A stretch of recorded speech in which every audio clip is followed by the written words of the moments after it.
Bonjour à tous, on se retrouve pour ce premier petit tuto vidéo rapido pour vous montrer la surjeteuse parce que voilà, c'est une machine qui coûte un peu, on n'en fait pas forcément l'acquisition, on préfère en général commencer déjà à coudre à la main, ensuite avec une machine à coudre et voilà. La surjeteuse, c'est un peu le plus, ça a des contraintes, des inconvénients, aussi des gros avantages. On va voir ça rapidement, sachant que là, je vais vous montrer une surjeteuse particulière, c'est la surjeteuse de Lidl, c'est Élément chez PAF, et l'avantage c'est que c'est le premier prix, on la trouve à 150 €. Alors, pourquoi une surjeteuse? Quel intérêt? L'intérêt, c'est pour ce genre de tissu synthétique qu'on trouve, vous voyez, dans les premiers prix type tissu carnaval.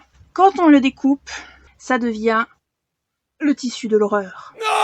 Comme vous voyez, c'est un tissu qui s'effiloche énormément. Et à coudre, voilà, c'est une catastrophe. Vous avez un tissu comme ça, la surjeteuse est indispensable à votre survie. Ça vous permet d'avoir ça en ça. Vous voyez, magnifique petite chaîne, toute belle.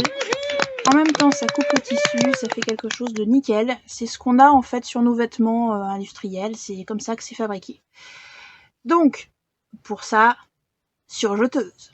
Donc voilà la bête. Ici, c'est donc, comme vous pouvez le voir, la 1230 d'Élément chez PAF qu'on trouve à Lidl, avec là 4 fils qui sont tendus. Là, il faut que je la répare, donc c'est normal si les réglages sont pas corrects. En fait, les fils vont passer à l'intérieur pour que ici, il y ait 2 aiguilles en haut et 2 aiguilles en bas, de sorte de faire cette petite chaîne qui va, voilà, mettre votre tissu nickel.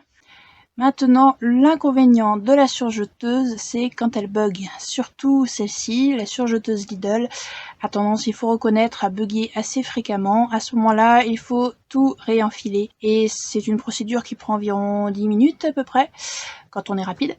Donc c'est un peu long, c'est contraignant, c'est l'inconvénient de cette machine-là, puisque c'est un premier prix. Les autres surjeteuses sont reconnues pour être quand même de meilleure qualité, plus facile aussi à enfiler, avec réenfilage automatique. Mais c'est plus les mêmes prix. Là, on parle de surjeteuses qui peuvent aller jusqu'à 500 voire 1000 €. Donc celle-ci, vous allez le voir en direct. Je vais devoir en effet la remettre en place parce que je l'ai fait bugger en mettant plusieurs épaisseurs de tissu, ce qu'elle n'a pas aimé.